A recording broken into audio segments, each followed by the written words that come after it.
flamante, macabre. Elle était toute nue assise au clavecin, et tandis qu'au dehors hurlaient les vents farouches, et que minuit sonnait comme un vague tocsin, ses doigts cadavéreux voltigeaient sur les touches. Une pâle veilleuse éclairait tristement la chambre où se passait cette scène tragique. Et parfois j'entendais un sourd gémissement se mêler aux accords de l'instrument magique. Oh, magique en effet, car il semblait parler, avec les 1000 voix d'une immense harmonie, si large qu'on eût dit qu'elle devait couler d'une mer musicale et pleine de génie. Ma spectrale adorée, atteinte par la mort, jouait donc devant moi, livide et violette, et ses cheveux si longs, plus noirs que le remords, retombaient mollement sur son vivant squelette. Osseuse nudité chaste dans sa maigreur, beauté de poitrinaire aussi triste qu'ardente, elle voulait jeter, cet ange de l'horreur, un suprême sanglot dans un suprême andante. Auprès d'elle, une bière en acajou sculpté, boîte mince attendant une morte fluette, ouvrait sa gueule oblongue avec avidité et semblait l'appeler avec sa voix muette.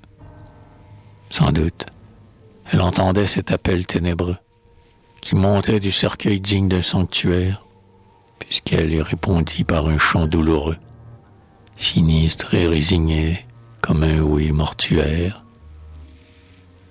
Elle chantait « Je sors des bras de mon amant.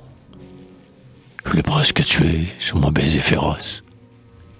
Et toute bleue encore de son enlacement, j'accompagne mon râle avec un air atroce. Depuis longtemps, j'avais acheté mon cercueil. Enfin, avant 1 heure, il aura mon cadavre. La vie est un vaisseau dont le mal est l'écueil. Et pour les torturer, la mort est un doux havre. Mon corps sec et chétif vivait de volupté. Maintenant, il en meurt, affreusement phtisique. Mais jusqu'au bout, mon cœur boira l'étrangeté dans ces gouffres nommés poésie et musique. Vous que j'ai tant aimé, homme, je vous maudis. À vous l'angoisse amère et le creusant marasme. Adieu, lit de luxure, enfer et paradis. Toujours la souffrance assassinait mon spasme. Réjouis-toi, cercueil, il est formidable et pur, au drap de velours noir taché de larmes blanches, car tu vas posséder un cadavre si dur qu'il se consumera sans engluer tes planches. Et toi, poète épris du sombre et du hideux, râle et meurs. Un ami te mettra dans la bière, et sachant notre amour, nous couchera tous deux dans le même sépulcre et sous la même pierre. Alors, de chauds désirs inconnus aux défunts chatouilleront encore nos carcasses lascives et nous rapprocheront, grisés d'affreux parfums, nos orbites sans yeux et nos dents sans gencives.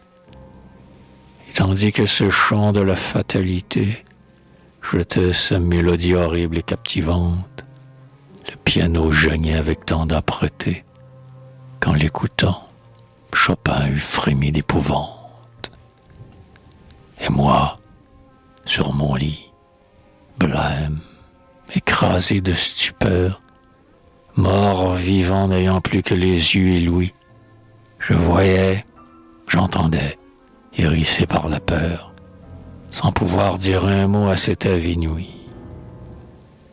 Et quand son cœur sentit son dernier battement, elle vint se coucher dans les planches funèbres, et la veilleuse alors s'éteignit brusquement, et je restai plongé dans de lourdes ténèbres.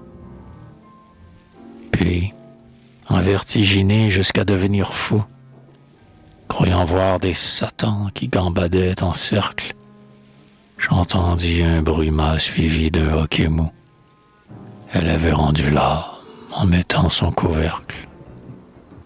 Et depuis, chaque nuit, au cruel cauchemar, quand je grince d'horreur, plus désolé qu'Électre, dans l'ombre, je revois la morte au nez camard, qui m'envoie un baiser avec sa main de spectre.